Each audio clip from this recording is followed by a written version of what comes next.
قید حیات و بند غم اصل دونوں ایک ہے. موت سے پہلے آدمی غم سے نجات پائے کیوں؟ یہ انسان کا مقدر ہے، یہ تو ہو کر رہنے والی شے. غم تو رہے گا، صدمہ رہے گا. آپ کو شاید یاد آیا ہو، ایک بڑی عظیم ہستی گزری ہے انسانی تاریخ میں، گوتم بدھ، کپل وستو کا شہزادہ، at the prime of his youth, 30 برس کی عمر.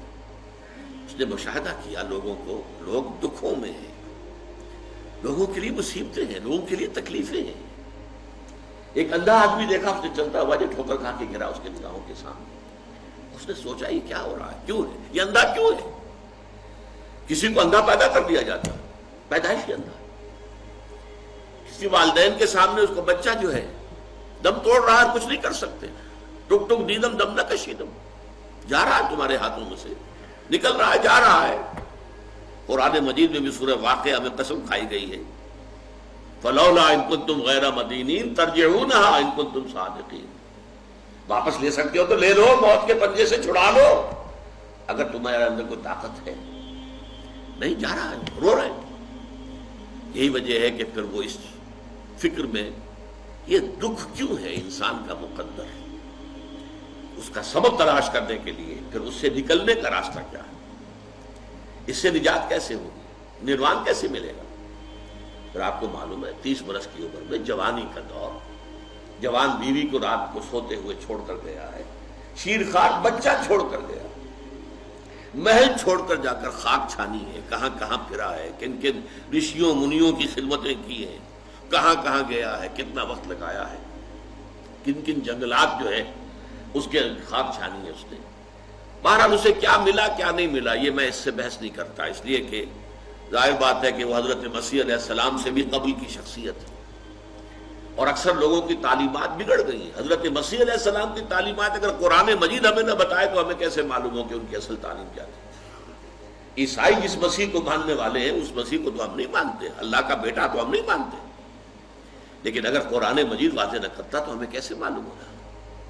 اسی طرح گوتم بدھ کے بارے میں جو کچھ کہتے ہیں ان کے ماننے والے، اس کی طرف نہ جائیے، وہ کیا تھا حقیقت میں ہم نہیں جان سکتے. لیکن یہ ضرور ہے کہ اس کے فلسفے کا جو مین تھیم ہے سروم دکھم، all is pain, all is suffering, all is agony.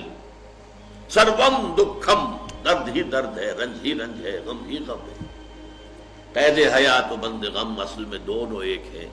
موت سے پہلے آدمی غم سے نجات پائے گا. لیکن اس اعتبار سے اگر آپ غور کریں گے تو چلیے انسان حیوانات کی صف میں آ گیا بس، لیکن نہیں، انسان کی ہیومن ٹریجڈی کا نقطہ عروج بالکل ایک اور ہے. مرنے کے بعد پھر اٹھایا جائے گا، پھر جواب طلبی ہوگی. کیا کرتے رہے زندگی بھر؟ تم نے حقیقت کو پہچاننے کی کوشش کی؟ تم نے حق پر چلنے کی کوشش کی؟ یا تم نے ظلم کیے، زیادتیاں کی، ناانصافیاں کی؟ آؤ حساب دو. حیوان سے یہ محاسبہ نہیں ہے. نباتات اور حیوانات اس سے بری، انسان ہے. اس پر بھی ایک سورت ہے قرآن مجید کی، سورۃ الانشقاق. یا ایھا الانسان انک کادح الی ربک کدحا فملاقیہ. اے انسان تیرا معاملہ یہ ہے تو مشقت پر مشقت جھیل کر، تکلیفیں پر تکلیفیں برداشت کر کے پھر ایک دن اپنے پروردگار کے حضور میں حاضر ہوگا جواب دہی کے لیے. ثم لتحسبن بما تعملون، حضور کی ایک خطبے میں جو الفاظ آتے ہیں، واللہ لتموتن کما تنامون، خدا کی قسم تم سب مرو گے جیسے کہ ہر روز شام کو سو جاتے ہو، رات کو سو جاتے ہو. یہ نیند بھی موت کی بہن ہے. ثم لتبعثن کما تستيقظون، لیکن پھر جیسے روزانہ صبح بیدار ہوتے ہو ایسے ہی ایک صبح قیامت آئے گی کہ سب اٹھا لیے جاؤ. ثم لتحسبن بما تعملون، پھر تمہارا محاسبہ ہوگا. that grand accountability، وہ مسئولیت عظیم، پوری زندگی کا حساب، چھوٹی سی چھوٹی باتیں. وَمَن يَعْمَلْ مِثْقَالَ ذَرَّةٍ خَيْرًا يَرَهُ وَمَن يَعْمَلْ مِثْقَالَ ذَرَّةٍ شَرًّا يَرَهُ. ذرے کی ہم وزن نیکی ہوگی وہ بھی سامنے پاؤ گے، اور ذرے کی ہم وزن بدی ہوگی وہ بھی سامنے پاؤ گے. انسان چیخ اٹھے گا ما لہذا الکتاب، یہ اعمال نامہ کیسا ہے، لا یغادر صغیرۃ ولا کبیرۃ الا احصاها، اس نے تو نہ چھوٹی چیزیں چھوڑی ہیں نہ بڑی چیزیں چھوڑی ہیں، تمام کا احاطہ کر لیا ہے. وہ محاسبہ ہوگا، اور اس کے بعد جزا و سزا کے فیصلے ہوں گے. بہت مبارک ہوں گے، خوش قسمت ہوں گے وہ لوگ جو جنت کی طرف بھیج دیے جائیں. وسیق الذین اتقوا ربهم الى الجنة زمرا اللهم ربنا اجعلنا منهم اللهم ربنا اجعلنا منهم اللهم ربنا اجعلنا منهم. اور کتنے بدبخت ہوں گے وہ، خسران عظیم. وسیق الذین کفروا الى جہنم زمرا، وہ کافر جو ہے وہ لے جائیں گے، گروہ گروہ لے جائے جائیں گے جہنم کی طرف، ان میں جھونک دیے جائیں گے. یہ ہے وہ مرحلہ کہ نوع انسانی کے گرے سرسبد. حضرت ابوبکر کے بارے میں آتا ہے رضی اللہ تعالی عنہ، اس احساس کے تحت کہ ایک روز اللہ کے سامنے کھڑے ہونا ہے محاسبے کے لیے.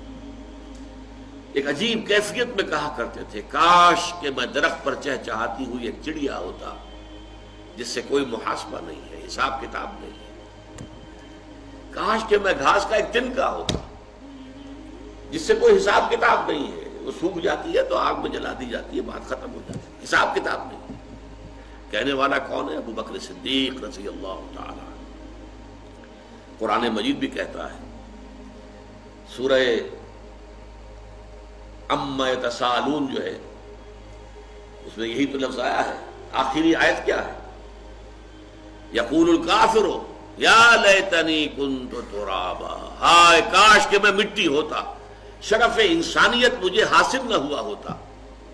اور فارسی میں ایک شاعر نے کہا ہے کیفیت کیا ہوگی کہ ہر انسان کہے گا مرا کاش کہ مادر نہ زادے، کاش کہ میری ماں نے مجھے کبھی جنا نہ ہوتا.